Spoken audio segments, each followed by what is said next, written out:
great our Lord is and how big a change that He can be in our lives. Yeah. Because I'll tell you, man, I'm going to stand here and admit it right now. I cherish each and every one of you guys. And I'm so thankful for you. And I pray God's blessing over every one of us today. Love you, Pastor Gary.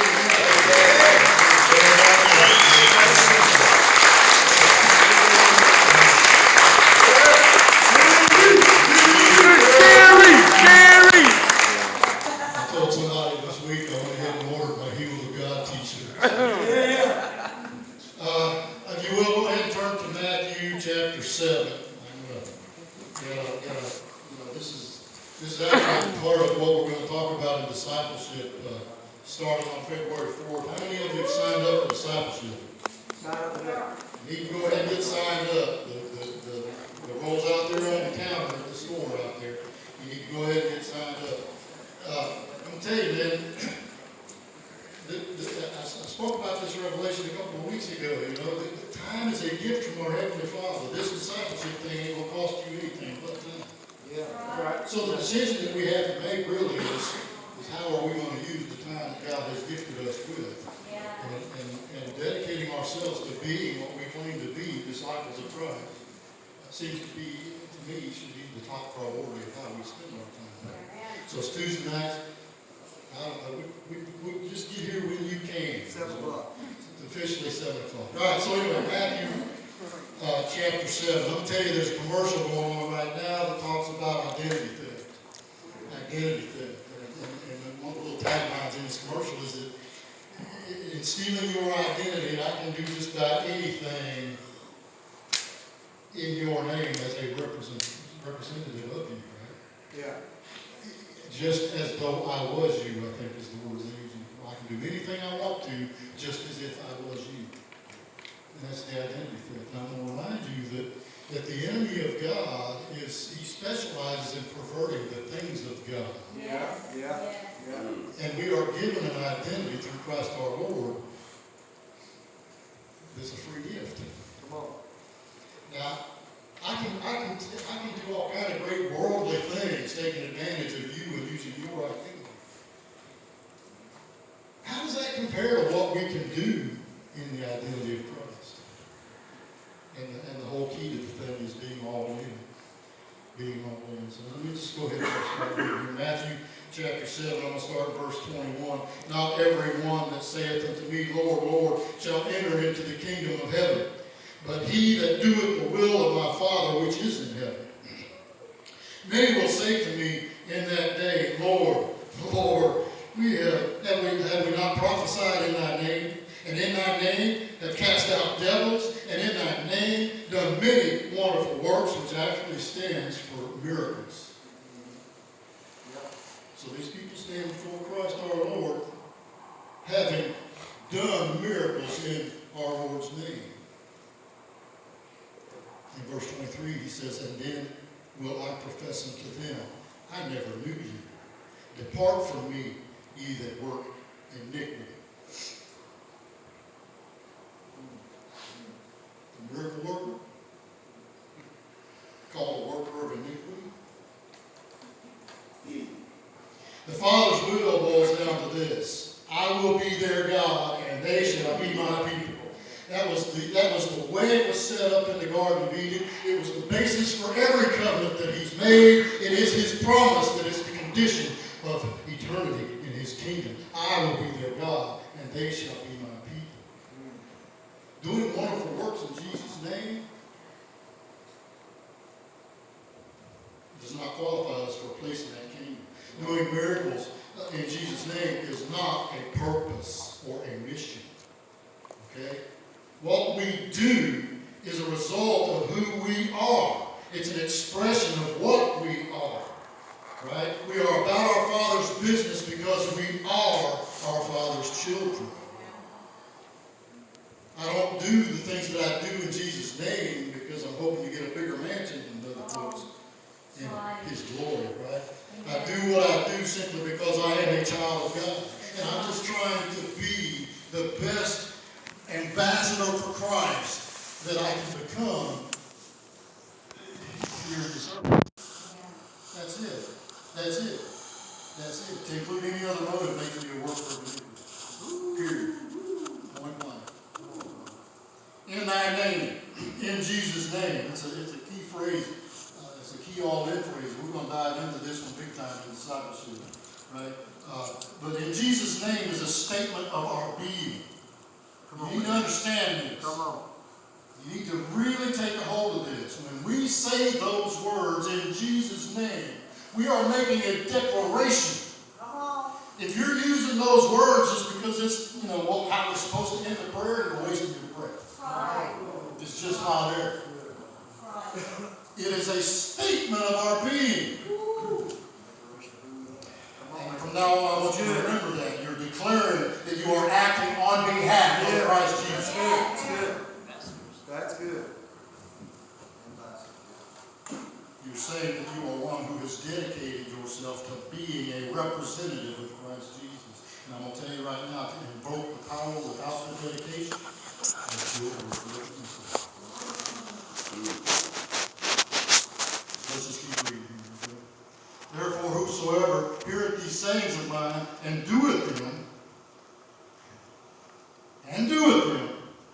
I will liken him unto a wise man which built his house upon a rock. And the rain descended, and the floods came, and the winds blew, and beat upon that house, and it fell not, for it was founded upon a rock. And everyone that heareth these sayings of mine, and doeth them not, shall be likened unto a foolish man, which built his house upon the sand. And the rain descended, and the floods came, and the winds blew, and beat upon that house, and it fell, and great was the fall of it. These sayings of mine, you need to understand, actually start back in chapter 5. And we know these things as the Sermon on the Mount. Come on. Okay? And it's really 109 verses of teaching from the Son of God, describing how we are to build this house. And he tells you that the wise man builds his house upon the rock. And I don't need to teach anybody what he meant by that. I mean, you should all know Jesus is the rock, right?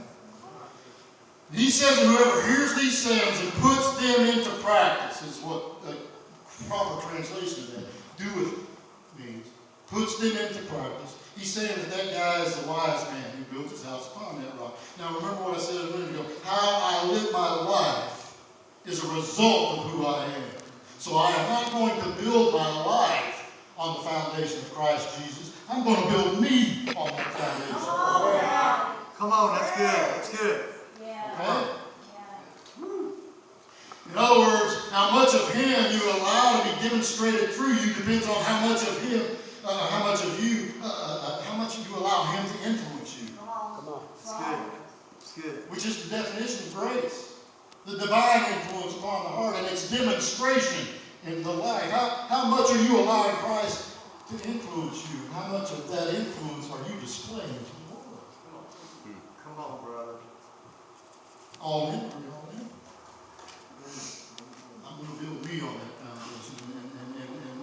And so the question really becomes, just like we heard already, how much is he really my Lord? Call him Lord, but am I really submissive to him as my Lord? How much am I, every now and then, a couple times a day, especially every Sunday? Is he really the Lord of my life, or is he just the Lord every now and then as I live my life? Come on now. Are you all in? It's good. Are you all in? It's good. And the truth is, he's not my Lord at all if I'm not all in.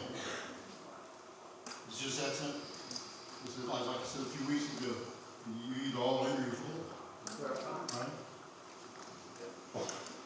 Unless I change me, what I do is flexible. It depends mostly on what the conditions are. Right? By changing me, what I do changes the conditions because I am walking as a representation of Christ. I am operating in Jesus' name, and in his name, even the impossible lies there. Yeah. You with me? According to this guy, Adam Clark, he's about 200 years ago, this saying, not everyone that saith unto me, is actually a term of phrase in the Hebrew. This is a quick turn of phrase that actually represents the idea that no person, for no person that saith unto me. But what he points out, though, is that in the ancient Greek and the Latin, the words are not all of the gods, or not any of the gods that saith unto me. And that reminded me, Wow. a few weeks ago we talked about the verses in Philippians where it tells us your attitude should be the same of that of Christ Jesus, who being the very nature of God, did not consider equality with God something to be sought after, right? But made himself of no reputation and took upon him the form of a servant.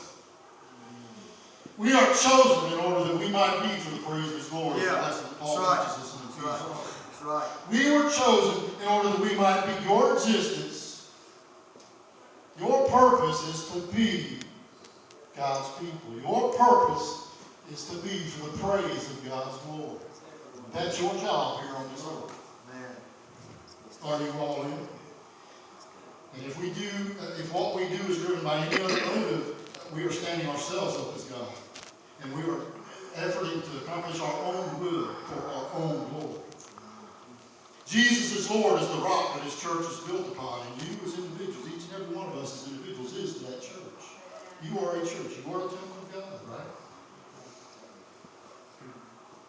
And everything about us is supposed to be, everything about us is supposed to be founded on Christ alone. So the question then is, how much of you are you building on him? He is the Lord of everything, so how much of your thing are you submitting to him? Are you persistent in doing the will of our Heavenly Father? Are you putting into practice the teachings of Lord Christ Jesus, right? Are you all in? Because simply picking and choosing what you're comfortable with from his instructions is standing yourself up and down. Yeah. And it puts you in the category that he referred to as workers of iniquity. Point blank. If you're only using some of his blueprint to build your house on, collapse is what your end will be forever and ever. Right? Not everyone that saith unto me, Lord, Lord, shall enter the kingdom of heaven. It is only those who persist in doing the will of my Father which is in heaven, and his will is that we exist as his people. In the book of Revelations is where I'm going to finish this argument. Jesus dictates to John on that island 7 letters to 7 churches in Asia Minor. And over again in these letters, he makes these promises to those who overcome. Now, these letters they were written directly to churches of that time, but they are also representations of time frames throughout the 2,000 years since. Yeah. And so what he says in these letters applies to you and I today. Yeah. And so when he makes that statement to those who overcome, I want to know, okay, so what is it I'm supposed to overcome? What am I supposed to overcome? How about this? How about overcome the temptation to get lazy and become lukewarm when it comes to slavery? How about this? How about I overcome the temptation to seek after my will every now and then? Oh. Ah. Jesus is Lord. Not anything else. Come on, man. Yeah. Are you all in? Yeah. God bless you. Good word. Good word.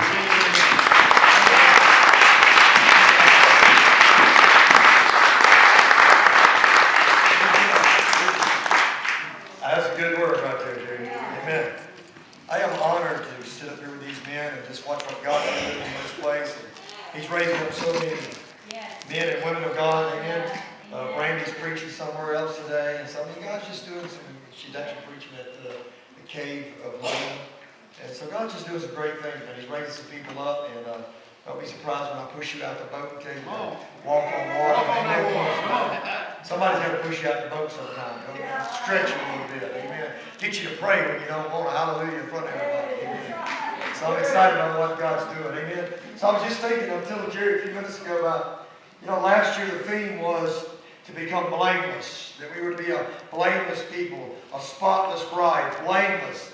And so we dealt with a lot of hard issues last year. We dealt with sexual immorality in the church. We dealt with unforgiveness. We dealt with bitterness. We dealt with all these poisons that we have in our life, in our soul. And we dealt with those last year. So we went from blameless, and then this year we went to all in. sacrifice. So we went from being a blameless, spotless sacrifice. So I'm kind of watching what God's doing here.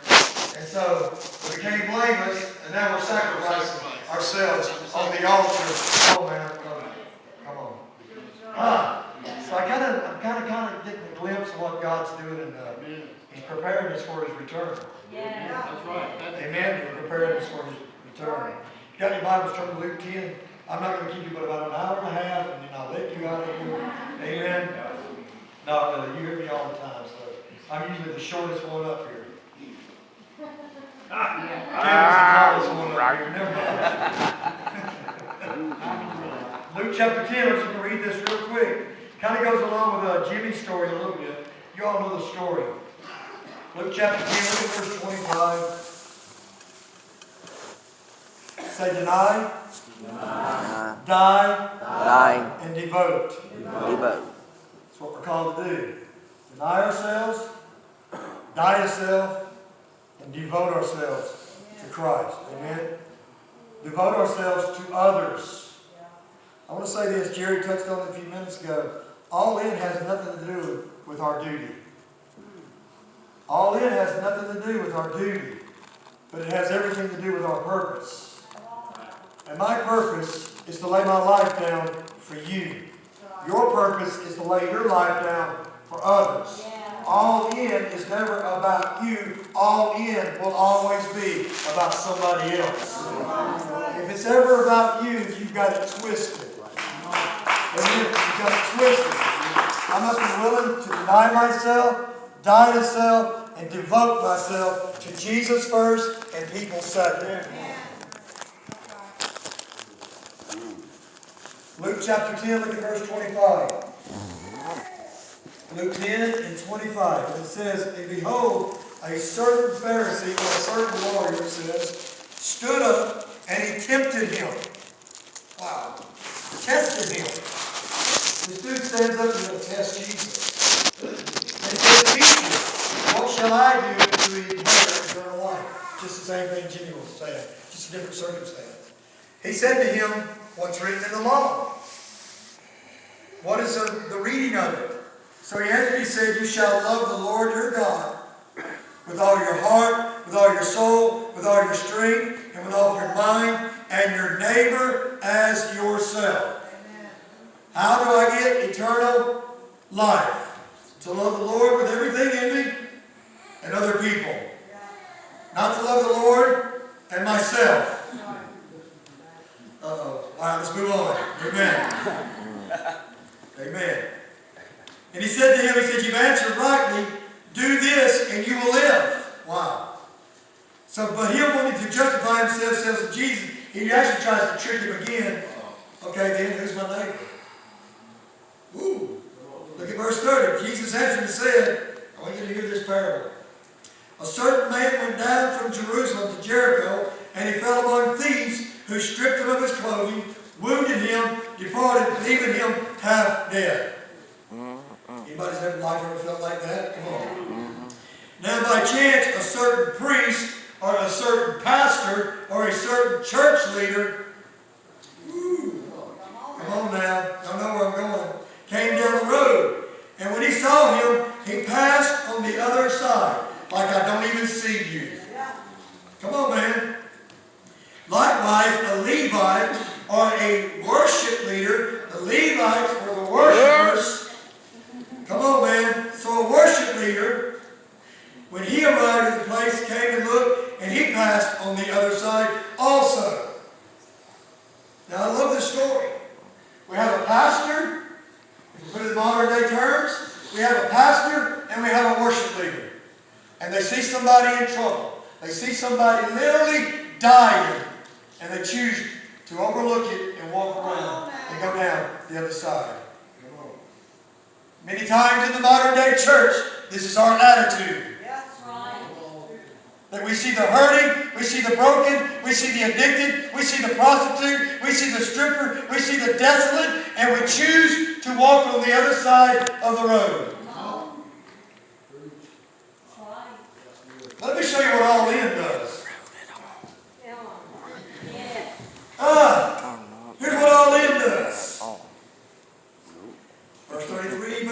Samaritan. Now you got to love Jesus, man. Jesus uses in this parable a Samaritan. Why? Because he knew that they hated the Samaritans.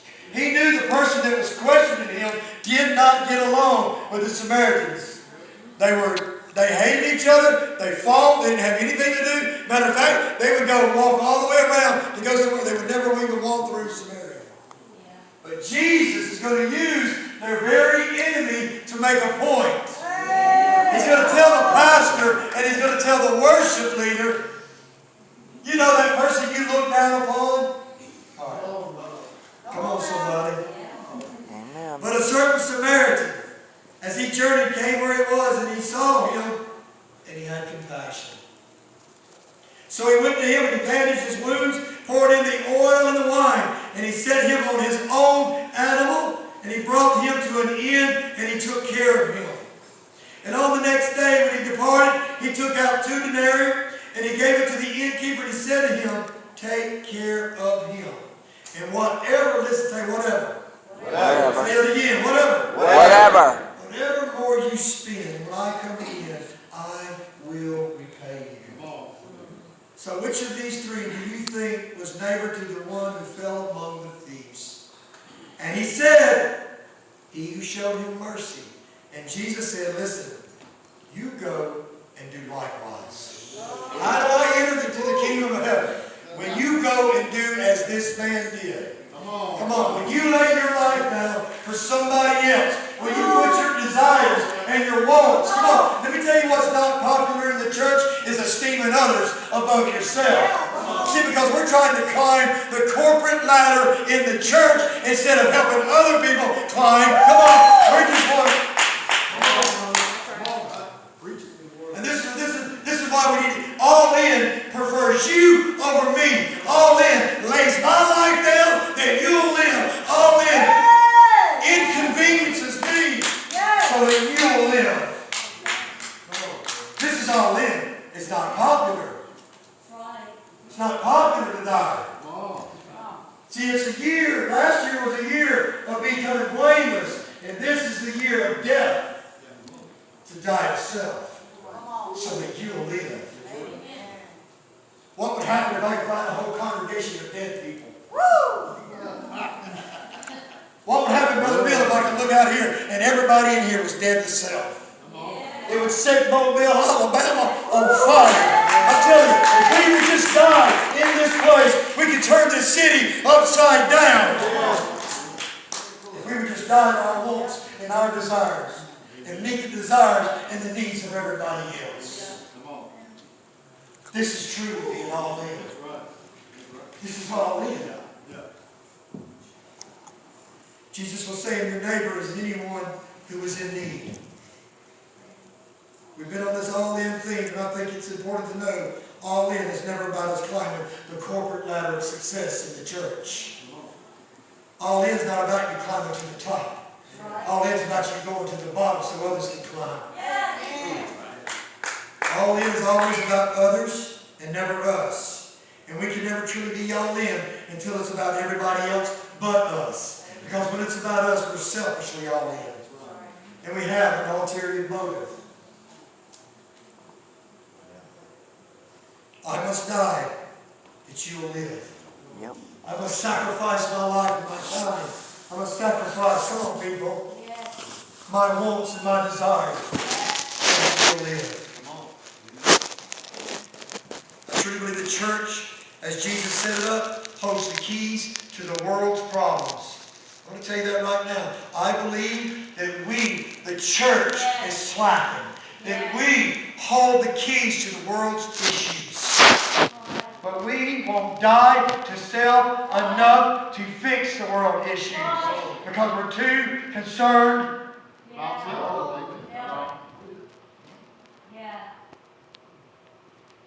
It's hard work, Christian. Hard work. Nobody wants to. Flesh don't want to die. We don't want to die. Right? Hallelujah. But I say, Lord, let it start here.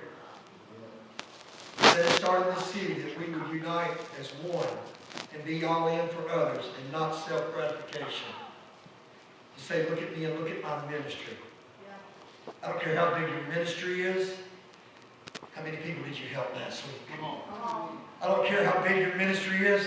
Who did you feed last week? Come on. I don't care how big your ministry is. Who did you clothe? Who did you give a drink of water to? Hey.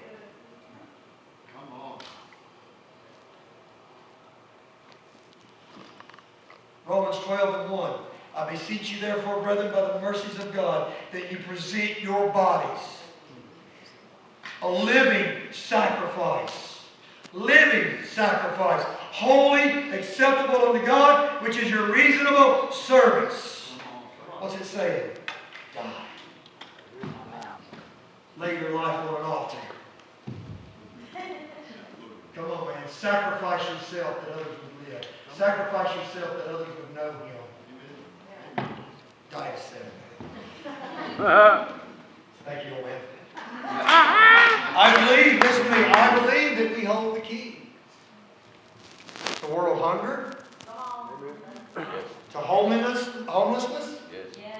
Matter of fact, I got a statistic I'm going to show you real quick. This is going to blow your mind. And this is from 2014. I want you to see this. If the church would do what the church is called to do. In 2014, because I'm going to tell you, people give up their time.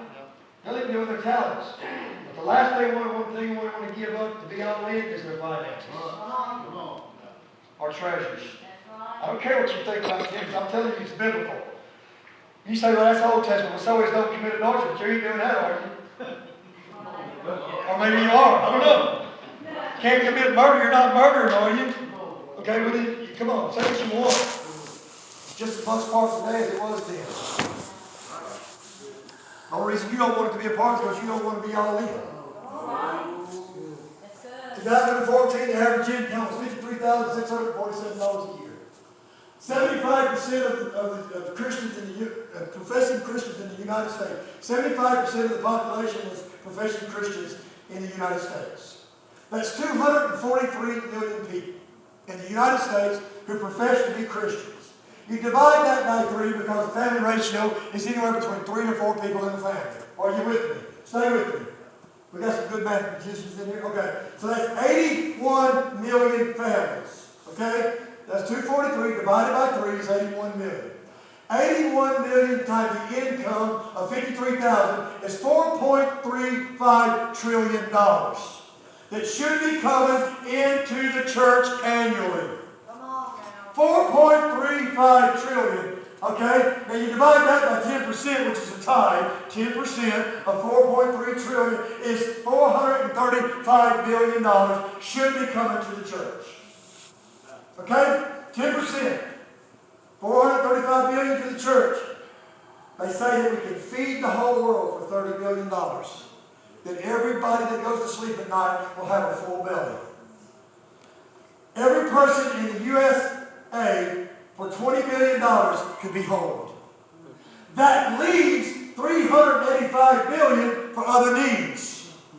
But yet we have homelessness across our nation, and we have people going to bed hungry every night simply because the church refuses to get all in. We hold the key to the world's problems if we would get all in. Not just with our time and our talents, but also our treasures. Why is it important that you tithe? So that we can feed people, clothe people, home people. Now I'll admit, there's been some misuse of finances in churches, and you've read the news, you've seen it. But once you turn it loose out of your hand, it's on them, not you. That's right. You did your part. We could literally feed everybody in the world if the church would go all in. And end homelessness if the church would just go all in. We hold the keys, people. Amen? Amen. You've got a hand clap.